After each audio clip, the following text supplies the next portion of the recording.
Okay. Hello, everyone. Welcome. My name is Sonali Kohli. I am a recruiter at URL Media, senior recruiter rather at URL Media.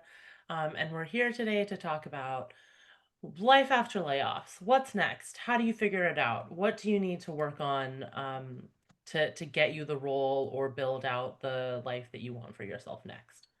Um, I will be moderating, and we have three brilliant panelists today. Before I introduce them, I just want to share what I put in the chat. This will be a recorded session. We plan to put it on YouTube, as well as like post clips to socials. I'm pinning the speakers, so you should all see them. But if you prepare, and generally they are the only ones who would show up in like any videos. But if you prefer to like remain anonymous for any reason, feel free to keep your camera off. Feel free to change your name so that your full name's not there. We want you to be as comfortable as possible.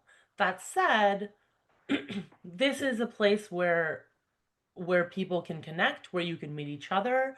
We want you to share resources and connect with each other in the chat. The best connections and wisdom come from all of us as a collective group, not just from the three panelists who are here, as brilliant as they are. So I will jump in. I'm just going to give brief intros of each of our panelists, and then they're going to tell you more about themselves. Mitra Kalita is the S Mitra Kalita or Mitra Kalita. How am I introducing you? Kind It says Mitra too, which I've never seen before. That's my fault. Here So you go. oh, you did that? I invited two of your emails, so that's my Oh, bad. Here you go. That's your name. So, so Mitra Kalita, not known as Mitra 2, the one and only, is the co-founder and CEO of URL Media. She is also the co-founder and publisher of Epicenter, NYC. Leonor Ayala Polley is the chief of recruiting and business development. Is that right? At URL Media and my brilliant manager. And Phoebe Gavin is a career and leadership coach with Better with Phoebe. Um, Thank you all for being here. I so appreciate your time. I'm now going to ask each of you to introduce yourselves and just share very briefly how your professional experience informs your expertise on building a life after layoffs for this conversation. Mitra, let's start with you. hey everybody.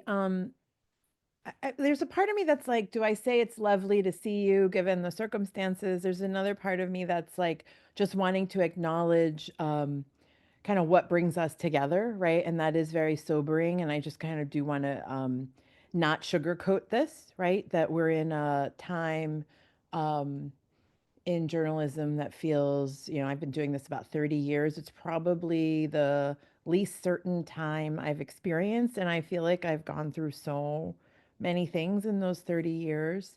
And then for many of us who bring our identities to work or, we're hired and kind of encouraged to speak up or be a certain way, or, you're hired for purpose and passion.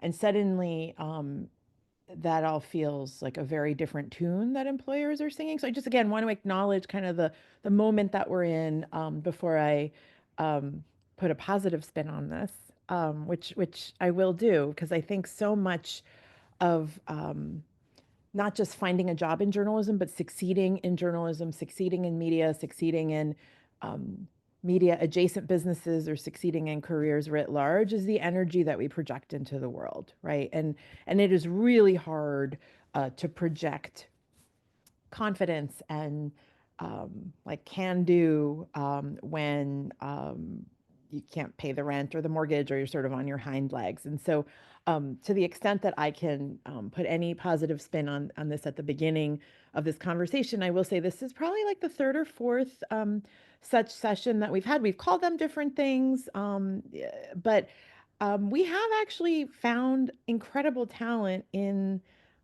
these conversations. Like I'm thinking back to one of the first that we did, and a woman who works for URL Media right now actually came out of a conversation that we started in the chat off to the side, and then like followed up with me, and then came on contract, and then now works for us full time. So I also share that to say that you are in community with us, and all of us, Sonali, myself, Phoebe, and Leo, and I've worked with all of them for years, hold that community pretty sacred, right? And that, we, in some ways, we're defined by our ability to help you, and we see that as kind of a mutually beneficial um, relationship as well as ecosystem. And so I kind of begin with that. So, Nali, am I supposed to tell them what I do, or was that adequate enough for now? I think that's adequate enough for now. Okay, I think great. everybody knows you. Thank you. Phoebe, why don't you go next? Sure. My name is Phoebe Gavin. I am a career and leadership coach. I have 15 years of professional experience in media before I started my coaching practice. And so I was a writer. I worked in audience development. I did recruiting and recruiter training. My most recent role in media was executive director of talent and development at Vox.com. So I really, really know journalism and media. And I transitioned out of, I would say 1 foot out of journalism into my career coaching practice, which I've had for 5 years. And, 1,000 clients later, and frankly, 3 layoffs later for me, is that you are absolutely not alone in experiencing what you're experiencing, both professionally, logistically, emotionally. Everything about this is something that happens to lots of people all the time, especially right now, and has happened to many, many, many people over the years. And so while it might feel impossible and it might feel like the path is all foggy, especially given the unprecedented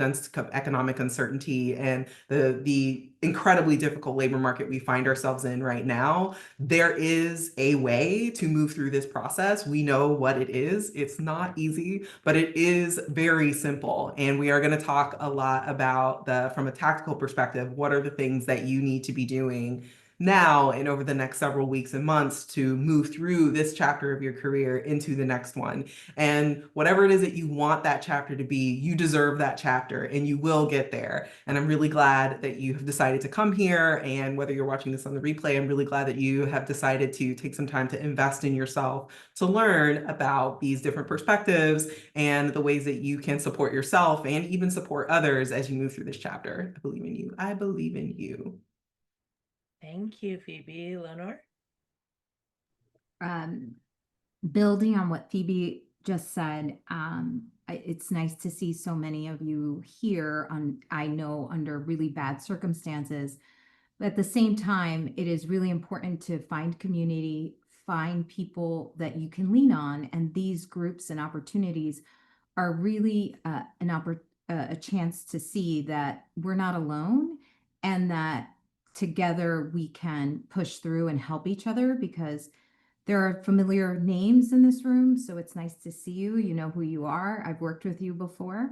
I'm here. We're all here. And as Phoebe has said, we are here to really chart a path forward. But also remember to give yourself some time and give yourself some grace. This is a really difficult thing to go through. I went through it very early in my career, a couple of times. And there are a lot of lessons learned that, I would love to impart, but the number one is give yourself a break, if you can, whatever that means for you, and find community, because that's critically important in this time. Amazing. Thank you. So, as I think everyone has said, we're going to try to keep this very, very tactical. We want you to leave with actionable things to do. Um, so you all submitted a lot of really great questions, unsurprising since this is a lot of journalists. Um, so I am going to focus on those questions. In a sense, this entire panel is audience questions. So if you have something that you want to clarify, or feel free to drop it in the chat. But generally, we are going to spend the rest of the time going through the questions that you all have already submitted. Okay, so for everyone, let's just start with, where are the jobs right now? What are the roles or industries in and outside of journalism that people should consider? And that can be full-time, it can be non-traditional, like part-time, but where are the jobs? What are the industries? What are the roles? Phoebe, why don't you start? Sure. So in media, I am definitely seeing both growth and stability in trade publications. If we think about the revenue model that most of us come in up through journalism through, it is an advertising model or it is a reader, listener, watcher, viewer supported model. But trade publications operate on a very different, much more stable revenue model. Really big, very expensive subscriptions that are sold to very big, very profitable businesses. And so trade publications are a much more stable place to work. The downside of those is that the work itself is probably not going to be as values aligned or as interesting as you might be able to find if you're working in a more consumer facing editorial position. But because of that revenue model, those publications are a lot more stable. There are fewer of them and they are smaller, but they are hiring, they are accepting freelance pitches, and they are places where you can sort of ride out the storm, and likely not experience some of the challenges that the more consumer facing outlets are finding themselves in.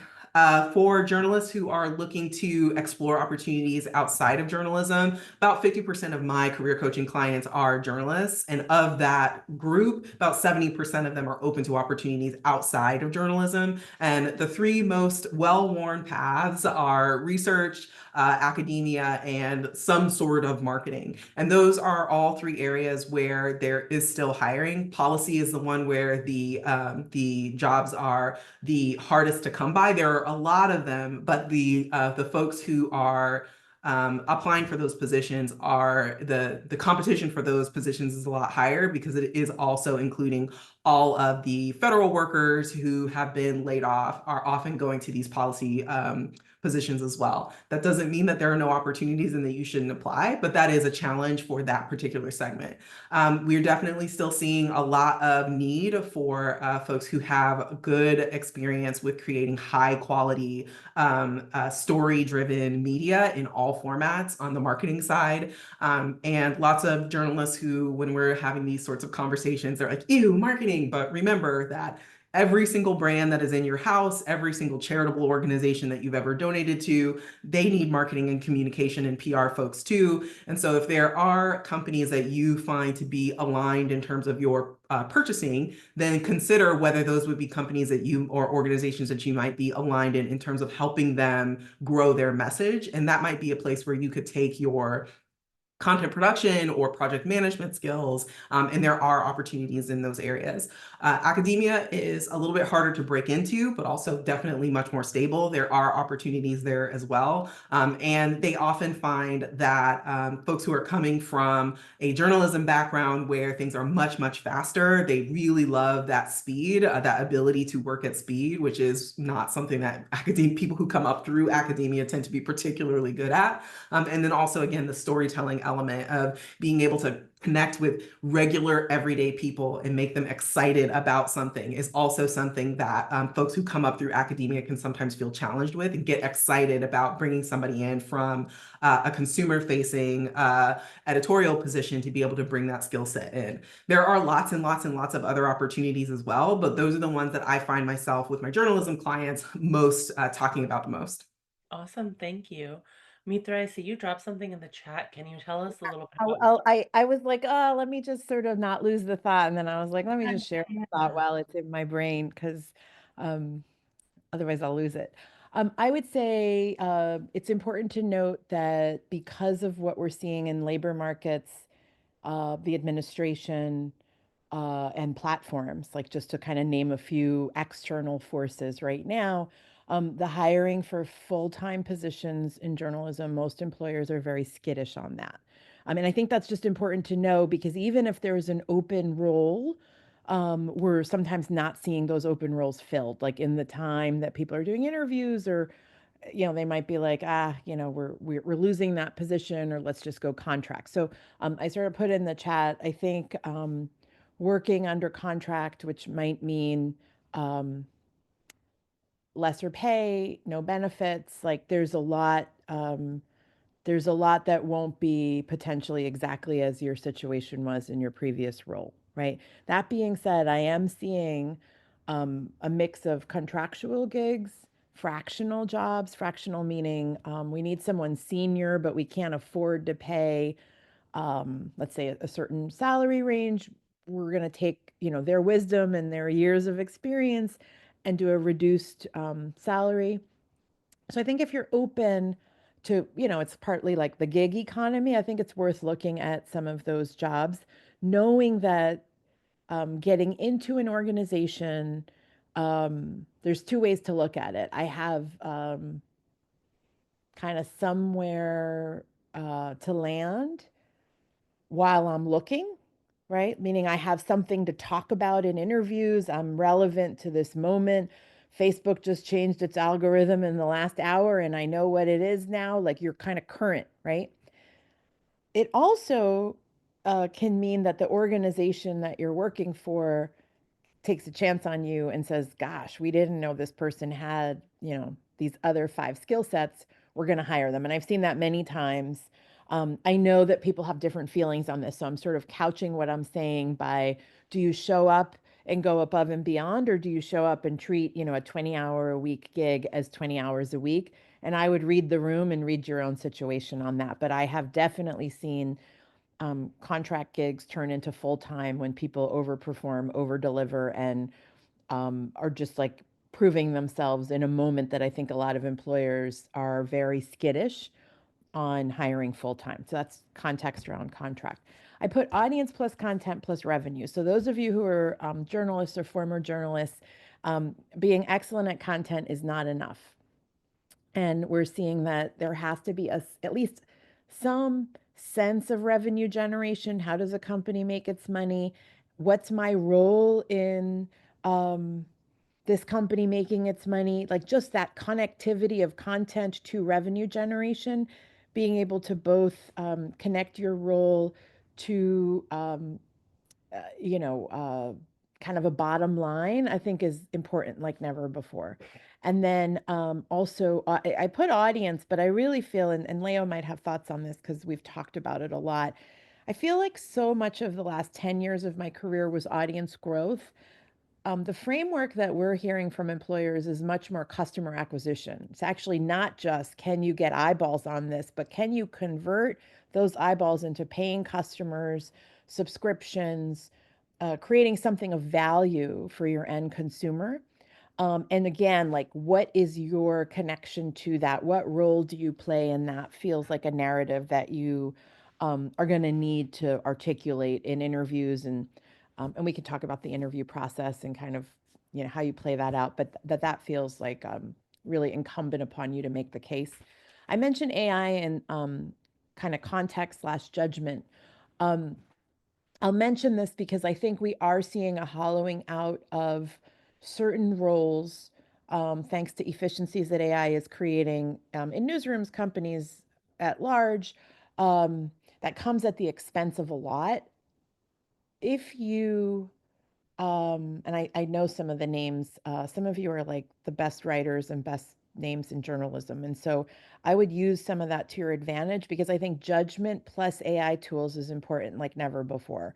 So I actually feel like by kind of getting into um, the technology powering generative AI, like I've given my own career a little bit of a longer shelf life because I'm inserting myself at the beginning of a process and the end, which really makes the case for like why you need humans in your newsroom, but you're embracing technology. Now, there might be various thoughts on this among you all, and that's totally fine.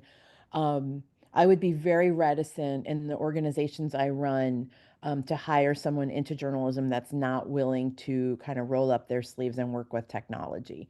And so for me, I've been able to kind of gauge, like, where do you fit into this chain, right? Do you understand that our content might need to shift for more of a prompt-based system versus SEO, right? Do you understand that you might be reviewing, transcripts and you save, 6 hours, but an extra hour is going to suddenly elevate content to something you could never do before. I'm just giving you examples from like stuff that I've kind of been in. I think the ability to narrate your work to technology and where we might be going, and that articulation is something that inevitably you will be gauged in interviews on. We're seeing that for CEOs. We're seeing that for entry level. Like I'm just, that's something people will ask about. And then I think it's also just worth thinking about, I'm seeing some in content marketing jobs, communications, I still think, but it's much more, it's not really just PR anymore. It's much kind of fuller narrative. We're seeing a ton of energy around video, even though video editing and creation, of course, is being like there's an upheaval thanks to generative AI, but I'm still seeing a lot of like please come help us figure out our video strategy. We realize there's more consumption in this space than ever before. We're really behind. So I think that's like something else to think about. And then I mentioned portfolio because I left CNN in 2020 and I launched my own company. I launched Epicenter and I knew I'd launch URL. But even though I was launching a startup, how I was going to make money was like really uncertain. And so I do think when you're out there, I sort of took an attitude of like, and I didn't even know I was building a portfolio career. I just sort of said, like, when people need something, I'll just say yes and I'll figure it out. And so that's kind of how I started getting contracts, right? Um, Eventually that grew and like some of them I bring into the business, but there was like something kind of scrappy and I don't want to romanticize it, but I do think putting yourself in a mindset of is there an opportunity here? Is there some skill set I bring and is there a way for us to get to yes? And do I feel confident in my ability to figure this out is a really important part of where jobs are right now. That was a really long answer. I'm so sorry. It's great. Leonor, what are you seeing? Where are the jobs? I just want to echo both what Mitra and Sarah, Phoebe said. Sorry, Sarah's our other co-founder. She's on the brain. But in terms of what we're seeing, and Mitra, you talked about this a little bit. If you're a journalist, just still like in your silo of like, I'm a content producer and all I do is content, I would double down on learning the business and revenue and subscriber acquisition. We're seeing a lot of clients looking for journalists who also really embrace the business side of what we do. That's critically important. Having that versatility and understanding that you need eyeballs for your great content, right? Like you need people to subscribe to your great content. How do you get those people in? Obviously it's with great content, but how do you keep them engaged? And so learning that full life cycle of audience engagement and growth and subscriber acquisition is really important. So if you don't have that skill set, how do you get it? We'll talk about it very shortly. But I would say that's where we're seeing a lot of jobs in journalism. If you want to stay in journalism, a lot of local jobs. We're seeing a lot of folks that are, and you know, I talked about community being so critically important. So I understand when folks are not ready to move to a new city, a new state, and sort of start from scratch. But we are seeing a lot of demand and our clients are in the Pacific Northwest right now, and we're in Colorado, and we see a lot of great talent still on the coasts that are not really willing or able, or for whatever reason, want to move. But that is still a path, and you can have a great opportunity if you're able to relocate. So that's where we're seeing movement in journalism. I will say on the content marketing side, to Phoebe's point, there's a lot of storytelling jobs at like tech companies, which may not be value aligned for some folks. You will make more money. There's a great demand there for video producers. They have their own like content hubs. So I'm thinking like Google, Meta, Apple, they have their own like studios and production companies. They're a little hard to break into. Salesforce even has one. So there are a lot of opportunities there. And it kind of gets you in the tech space.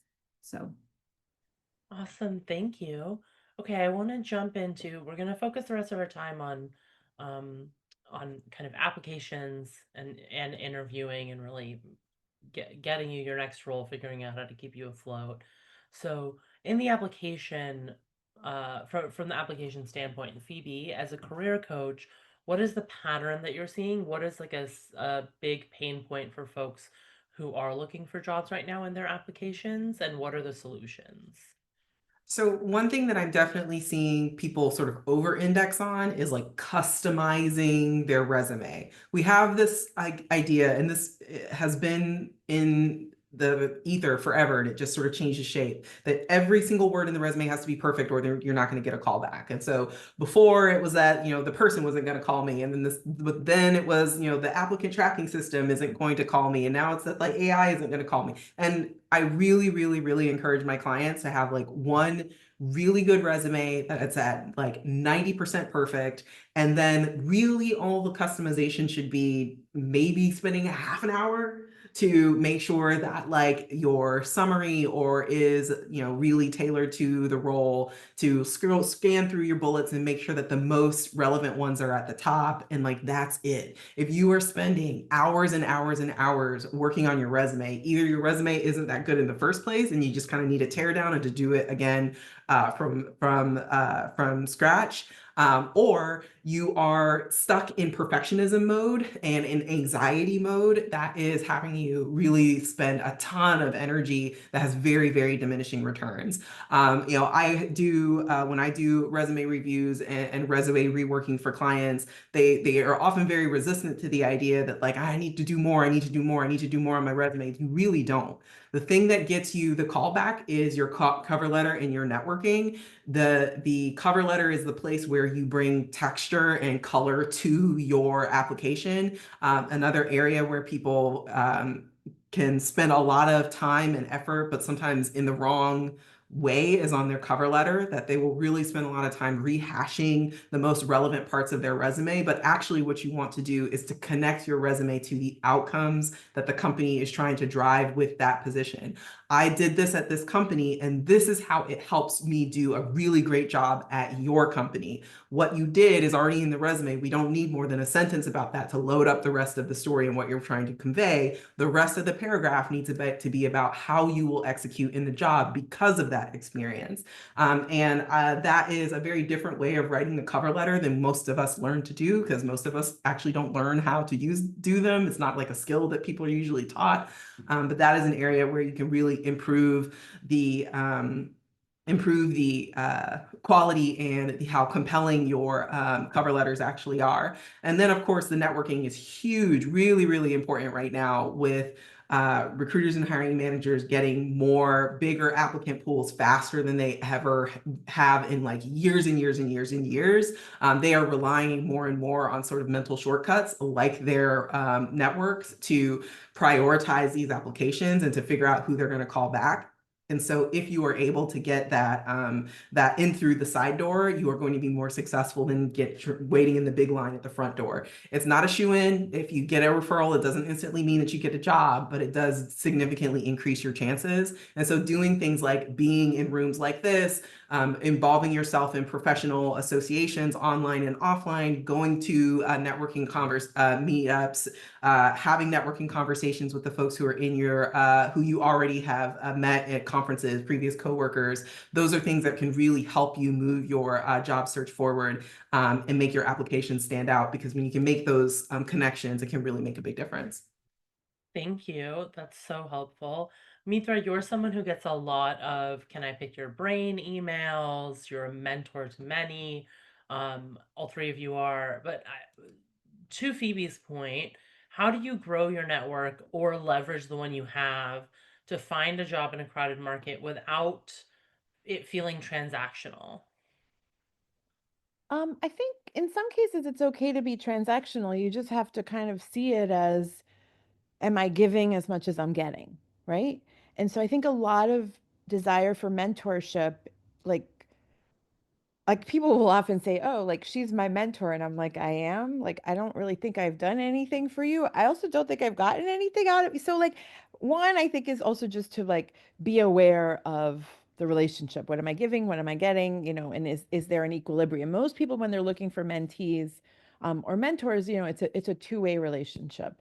And you know, um age often defines that. I would say and Sonali, I actually consider Sonali like one of my mentors because she shakes up my version and vision of how things should be all the time, right? And so that's like a good example of a give and take. I don't know if she feels like she gets anything out of me anymore, but you know, so I would approach it that way. The other thing I think with networking is it's really hard. Like I'm actually like a trained extrovert, right? My family moved around a lot when I was a kid, and so this um, idea that I think people have like of who you are, it's not always a natural state.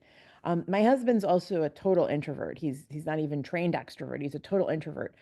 So we do a thing like when we enter a room and we're feeling like uncomfortable, which yes, it's awkward to be in a room where you're like the only you don't know anybody else there. Sometimes we'll be like, okay, well, let's look for like the coolest necklaces. And we're going to find somebody, and it might be creepy. This might sound creepy, and I know we're being recorded, but like we'll be like, oh, we love your neck piece. And like you would be shocked at how something like that then turns into what do you do? Or like, what are you know, why are you here? How do you know that? So just having like a point of entry is something that I think about a lot for how do I make that approach so it does, to your point, Sonali, about like not feeling transactional and being sincere. Like I really hate how it can feel so fake, right? Like I need a job, and but for me, like if I like your jewelry, like you're already halfway there, right? You're already cool in my book. And so my approaching you saying I like your necklace is actually a sincere action. So you can feel free to steal that, but you can also find something I think that's like equally sincere, that's your approach to someone. And then the last thing I'll say is that we really have found in the URL media, like the talent development and recruitment division, but also like we are a network. We're a network of organizations. We operate in sort of this ecosystem play. And I think you really are as strong as your network and the people who can vouch for you. And so is there low hanging fruit in your network of people who have worked with you and loved you? Would they be willing to, you know, flag your application? Are they willing to make introductions? I feel like I've come to a place in my life where when people need help, I recognize that that action of them asking for help requires me to deliver in some way. Now, there's some people where if I don't know their professional um, track record, you know, that's hard for me to vouch for them. But if I've worked with you and I've loved, which like most people who've worked with me and I've loved their work, like hopefully they know it, right? You know, of course. Like, so I think like the low hanging fruit, I would say, is the people who can vouch for you, the people who've worked with you. Would they be willing to open their networks up? Um, so much of applying for a job right now, because we're seeing this, it's thousands and thousands of applications. It's just getting it flagged. It's just getting somebody to reach into those thousands and be like, you know, Maria applied for this. We're going to give it a second look. And you might be so qualified or overqualified, you just wouldn't have gotten that second look. So I now treat the network as like, it's almost like our moral duty to do that for each other. Yeah, that's great. Thank you. Thank you also for the kind words. I would also add to that quickly something that Mitra said on a different kind of call similar to this one or webinar is that you should ask people how they are. And I just said this at a panel that I was on last week at the News Product Alliance too. Like if you're coming to someone for support for whatever, sometimes it's we're really anxious, we're really friendly, we're frenzied, and we're just like, I just need the job. Can you like put in a good word? Like say when you're talking to someone, ask how they are and like be sincere in that and show interest. And another thing that Mitra has said in the past that I share often now is you might feel right now like you're not in a power position, like you're only asking other people and you're not in a position to support anyone, but that's not true. There's like a lot of ways that you can support people also. And it is appropriate and lovely to say to someone who is helping you, like, listen, I appreciate you so much. And if there's ever any way I can support you, please tell me. I really would love to. Because you're both acknowledging their work and reciprocating, but also you're like giving yourself credit that like you're gonna be in a position that they're in at some point, probably soon. That's what I would add. Um, Lenore, do you have anything big to add about networking? Otherwise, I'm gonna ask you about applications. Let's talk about applications. I think Phoebe and Mitra covered it all, but networking is critically important. Yes. So we together read hundreds and hundreds and hundreds of them. Um, when you are looking through most of our applications are resumes and cover letter. When you're looking through resumes and cover letter, what consistently makes a candidate stand out in a way that makes you want to screen them or talk to them? Okay, I'll get to that. I do want to flag, we do get a lot of applications now. I typically start with the cover letter first, and Phoebe, you talked about how important that is to connect the dots to why you're applying for this job. Like, go beyond your resume for sure. So I'm looking for that. Like, how are you connecting your lived experience, your professional experience to the job description you've just read, and going a little bit beyond that? Like, did you actually include some insights that you gleaned on the company or organization you're applying for? How will you impact? So I'm always looking for connection to the impact you're going to make in this role. So impact is critically important, and thinking about how you have moved the needle in your previous roles. And that can mean any number of things depending on your role, but how you are going to create similar, or you see, an impact that you're going to make in that new job. The other thing is, we do not use AI. So I find myself reading a lot of cover letters where clearly they've been run through ChatGPT or some other AI, where it'll say like, dear, and then it'll have your company. Like, literally did not even read this to say like, add the name of the organization you're applying to. So if you're going to use ChatGPT, which sometimes is really apparent actually, I've started using it just to see like, is this really a ChatGPT generated cover letter? So just be careful. Make sure that it is your at the heart of it, that it is your work, your cover letter, and that if you're using ChatGPT, it's really just to polish and maybe smooth out transitions or smooth things out or elaborate on something that you may not have done the best job. But ultimately, it should be really your work, and it is very transparent to us when it isn't. What else can I say? Cover letter, cover letter, cover letter. Also, I would look for misspellings in the resume.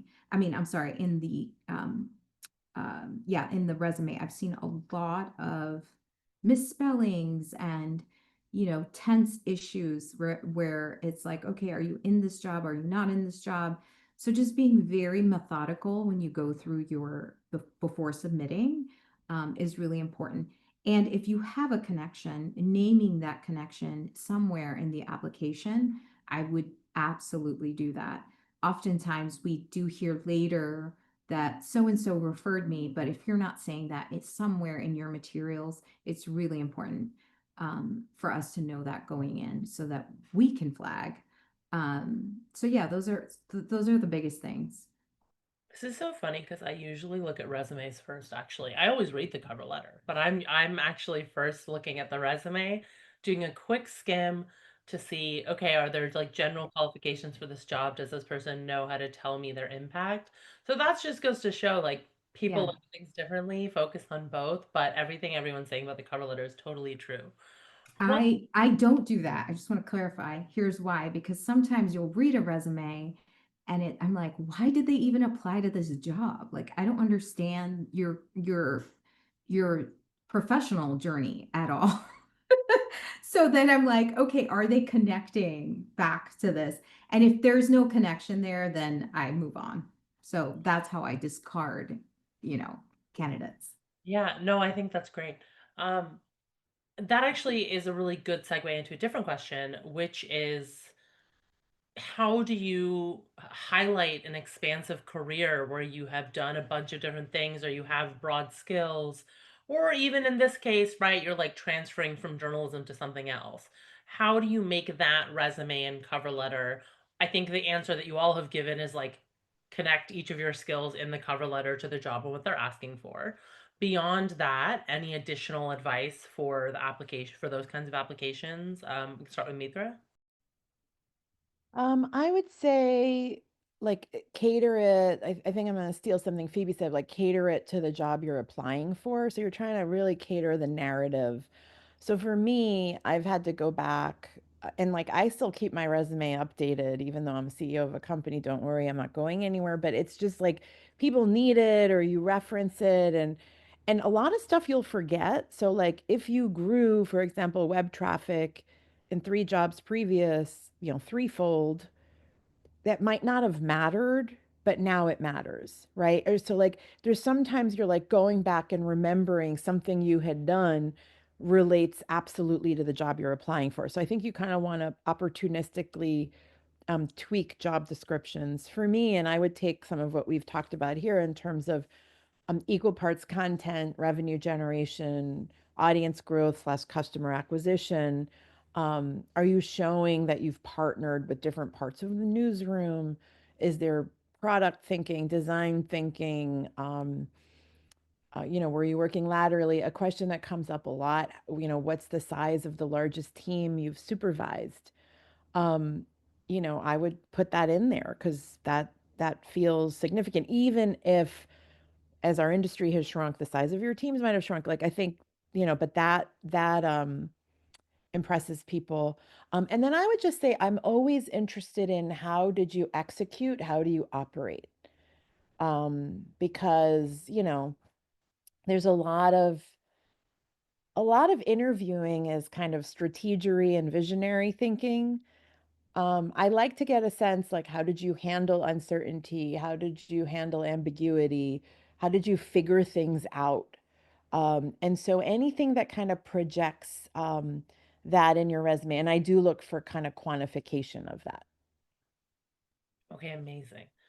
Um, I want to ask a question about gaps in resumes. This is a question that we got from a couple of folks, both in your resume application and in interviews. If you've had a job gap, it might be because you've been laid off for a while, 6 to 12 months or more, or because of other things. How do you address that, both in your application and in the interview? Phoebe, could we start with you? Yes, I also want to quickly say that if you have a portfolio career, if you have a windy career, if you are doing a career pivot, it is a really good idea to have a professional summary at the top of your resume. It kind of solves for the who's looking at your application. Is it Sonali or Leo? Because this professional summary will serve as a mini cover letter where it gives is a framing device wherein 2, 3 sentences, maybe a little smattering of skills. You'll say like, this is how you should see me. And then it goes into your windy career. As far as the other question, I forgot what it was. What was it? So if you have a gap in your resume, if gap Gaps. in experience, how do you deal with it? That can be something that causes so much anxiety for candidates. So Absolutely. so So how how much effort you need to put into it depends on how long it is. If it's less than 3 months, don't worry about it. Nobody cares. Once we get into 3 to 6 months, then you're going to want to have an answer to the question in the back of your head, but it's not something that you need to bring up unless somebody asks you. And so this is once you get into that 3 month period or getting close to that 3 month period, it's good for you to incorporate some activities that you can talk about. And so that could be taking a class, which could literally be a free class on Coursera. If you took a class, you have been investing in your skills. And so having something, volunteering with your skills at a, local nonprofit, freelancing, you could do one freelance piece and you are freelancing, having something that you can say that you have been doing in that 3 to 6 month period, but you don't need to volunteer that. You can wait until somebody asks you in that 3 to 6 month period. You might get asked, you might not get asked. Once we get outside of the 6 month period, that's when we may want to be a little bit more forthright about offering that explanation that during this time you have been doing X, Y, and Z. Now, truthfully, the thing you've been doing is looking for a job because you needed a job. You shouldn't have to say a whole bunch of extra stuff other than that you were looking for a job. But the truth is, when recruiters and hiring managers are looking at resumes, when they do want to know what is happening with that time, and it is useful for you to be able to have something that strengthens your candidacy, although there is absolutely nothing wrong with looking for a job if you're between your jobs. Mitra, Can I add to yes, that? yes, please. I have been screening a lot of folks recently, some with more than 6 months gap. What I appreciate, and it makes my job easier as a recruiter, is full transparency. Full transparency in a positive light, right? So not in the sense that I'm hearing, and it's not that I don't want to hear this, in a very professional way. Like someone recently said to me that had been off for a year, said, I took that year to reflect. I've taken this year to reflect. I've traveled a lot. I have, and I was really impacted by, in 2 situations, in my last 2 roles, by budget cutbacks, which is fair, right? I prefer to get the full story than to get like piecemeal, which has happened before. People are really anxious to share. They don't want to tell you, and then it kind of comes out later if you do advance in a process, and that looks worse. So if there is something that's legitimate, I mean, we're all legitimate. There are a lot of legitimate reasons, but like figure out, to Phoebe's point, how am I going to answer this question?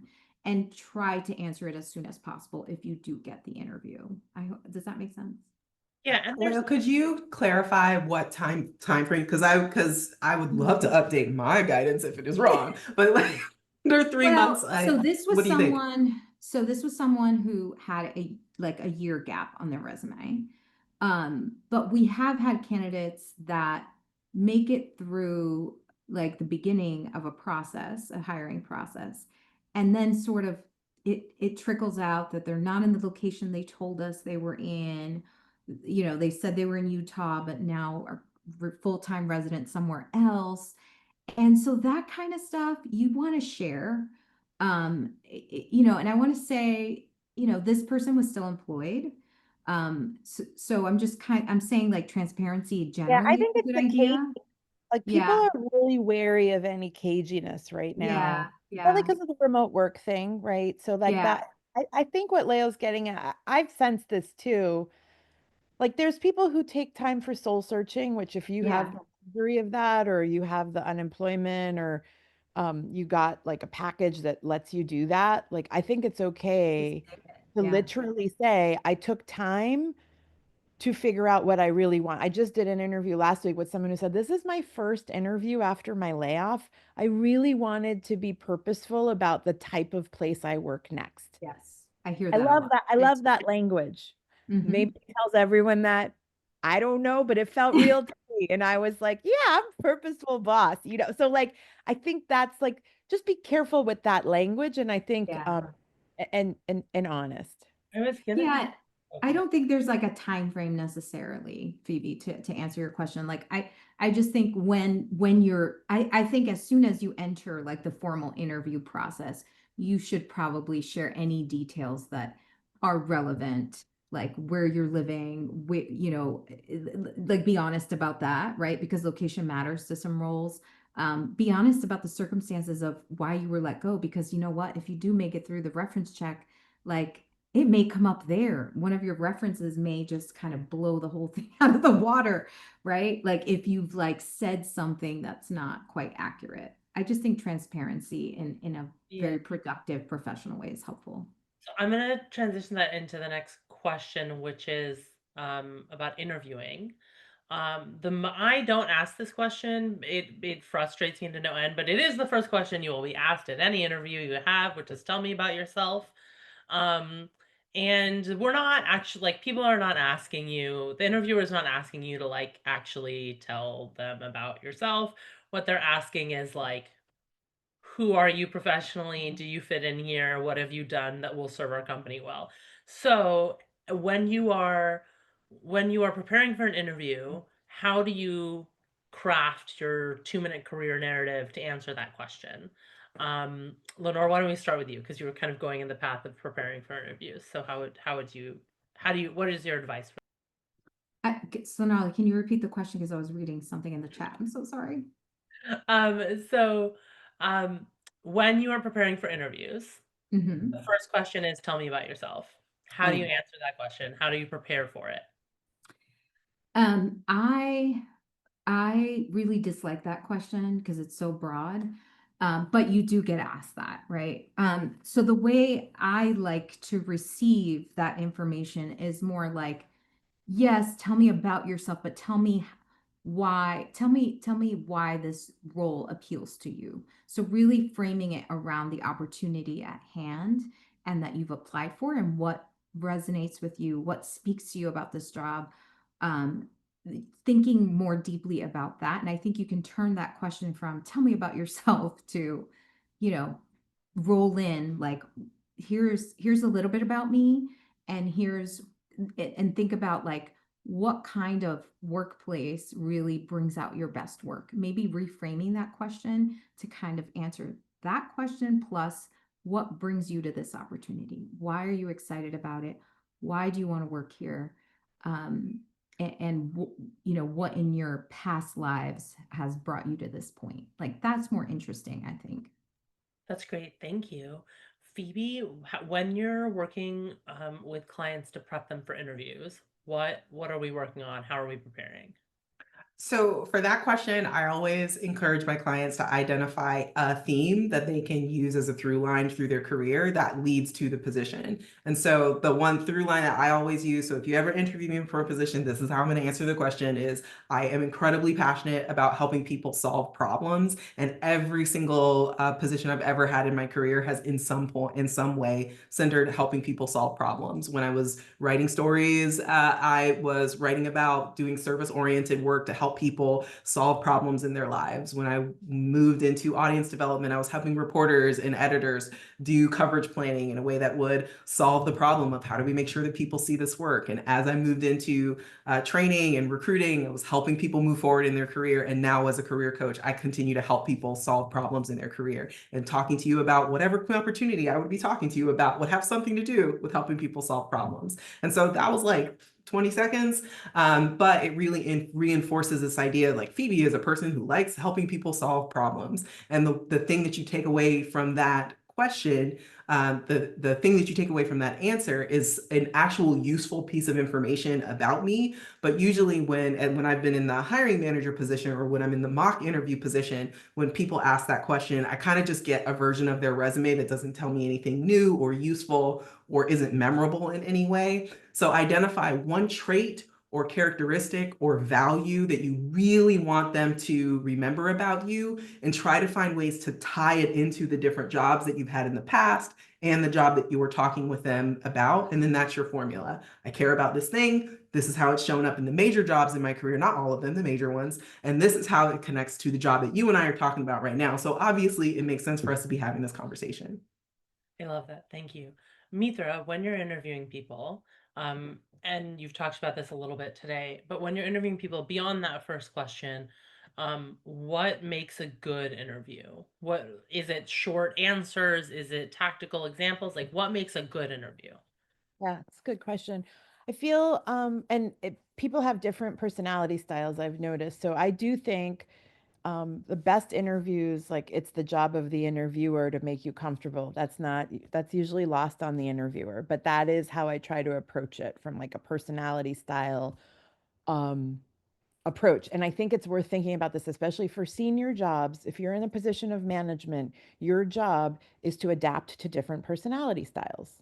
And so your ability to kind of code switch, if you have, let's say, 2 interviews and one person is very literal and another person's very visual, or, like, I think thinking that through, depending on what the landscape of interviews looks like, is important.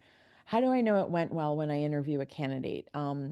It feels like it flowed. I get a sense of purpose and skill set. It's very specific, so they'll have specific examples of, you sort of want to picture an organization, like if I wasn't there, what work might not have happened, right?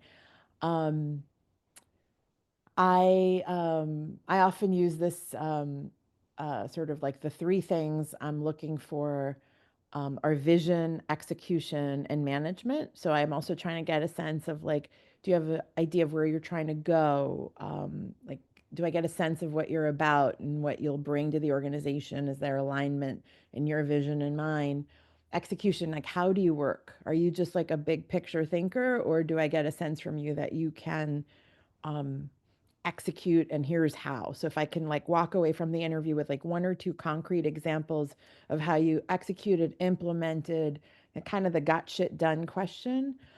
And then the third, I say management, although some of you won't be applying for management jobs, but just like, how do you bring other people along, right? Like, so much of our jobs are bringing other people along, and that can be laterally, that can be your boss, that could be a board, that could be. So I just like to get kind of insight into your decision-making power That's great. Thank you. and And then consensus. that's awesome. And then in our last 2 minutes, and before I ask this question, I just want to let everyone who's attending know. I know we didn't get to all of your questions. Thank you for asking them. We do have a career newsletter, which you can absolutely subscribe to, where we share advice. And so I will absolutely use these questions as prompts for that and try to answer them as much as we can. You're welcome to reach out to us. But one question we got from a couple people is, you've been laid off, you are not financially secure. What is something to do to kind of just shore up, for a month or two? What kind of stuff what do you recommend for those kinds of for those kinds of needs? Phoebe, do you want to start if you have any advice there? Yeah, so whatever skills you have, there is somebody in your local community who needs it. And so when I find that, clients are in this situation, I like go to your local restaurants, your local cafes, your local library, your local bookstores, your local businesses, and offer to support them in telling their story. Whatever, that coffee shop that has the very best croissants on the face of the planet, if you make videos, you can make videos about that croissant, and they might be able to, or might be open to paying you for that work. You get 1 client, you can get 3 clients. You get 3 clients, you can get 10 clients. You get 10 clients, you can get 100 clients. And that can turn into something that keeps you clicking along and also ties into your story about yourself and your story about what you're doing professionally. It might not be a lot of money. You might get a lot of no's. You might have to do it for free a couple times to be able to prove to that third person that it's worth paying for, but it's a way to get money in the bank. And it's also a way to connect in your local community, support your local community. It can be very values aligned to support your local community in these ways. And so that's the place where I often encourage clients to start if they just like need some cash in the bank immediately. The second thing that I recommend is something that often feels very uncomfortable to folks, but it comes back to sort of where we started the conversation, which is networking. You need to tell the people in your network, your former coworkers, everybody in your contacts list, that you are looking for opportunities to use your skills. And those are folks who will either be able to provide you with opportunities or connect you with opportunities. And those can be ways for you to quickly put some cash in the bank. Those are the 2 places where I encourage people to start. There is no shame in just needing some cash. And so if you have to do something that isn't necessarily aligned with your skill set, there's nothing wrong with that either. Awesome. Any last thoughts, Mitra or Lenore? Yeah, I was just gonna say, I have like the greatest fear for me has been exactly what Phoebe said, is when you're just like, I just need to make cash to make it through. And so when I left CNN, I basically was leaving a really high paid, high ranking job. It was of my own volition. Nonetheless, I had a mortgage and Cobra. And so, like, I just kind of added up what I needed to do every month. And then I found contracts. So, like, there's just also something I know, like, for some of the status that you're coming from, I found like a Facebook post that was advertising a sponsored content gig on Fortune, and I sent a list of ideas. And it was a $50,000 contract for the year. I'm just giving you the numbers to be honest about it. A fraction of what I used to make, but like that got me through a certain amount that I had to hit. And so I landed that, and I like totally over delivered on the application because I was like, I'm going to make it impossible for them to say no to me. Right. And there was no negotiation because it was a fixed contract, but I got that. There was another kind of board position that was had a little bit of pay as a partially paid board seat that got me through Cobra the first year. So I sort of felt like where I was in life was like, can I find something to meet what I have to pay for just to make it through the next year? And that started to relieve me. And when I talk about confidence and energy, once I had some like of the table set, it enabled me to go into meetings not as desperate because I was like my kids and their doctor's appointments, we're going to be okay, right? Cuz Cobra is covered, which Cobra by the way is so expensive, but for me I just needed kind of peace of mind that like my kids could see the same doctor. And I share this with you now um almost like vulnerably because I was a senior vice president at CNN. Like I should not be worrying about Cobra. And I just want to like say that's okay. Like many of us are falling from a place, but it's to enable the next thing. It's to unlock the next thing. And so just like shoring up short-term cash flow issues enables the next door to open has been like the discovery of just how I work. Lenore, And any I last just want to thoughts? add one very quick thing. One thing I see a lot and sort of ties to what you're saying, Mitra, is like it's okay to be fearless and think like, you know, I can just figure this out. But sometimes saying that, a lot of people say that. So figure out what is your unique value proposition and add that to that thought. Don't say, I'll just figure it out, right? Yes, that could be at the heart of it, but saying it out loud like that just doesn't land the same. Yeah, and to the question in the chat, just like have the research backed up to prepare for that industry and how you would apply it. I want to end by thanking all the panelists, and most of all, thanking all of you for attending. It is really hard to go through what you're going through. It is hard to show up to spaces like these. And I hope that you all find connection with us, with each other. If I can be of support to you, I'm happy to review a resume, email me. My email is in all of your inboxes from this event. So thank you for your time. And yes, Phoebe's amazing. Reach out to her, sign up for our newsletter, and we will close it out. Bye everyone. Thank you. Thank you, Sonali. Thank you all. Thank you. Bye, everyone.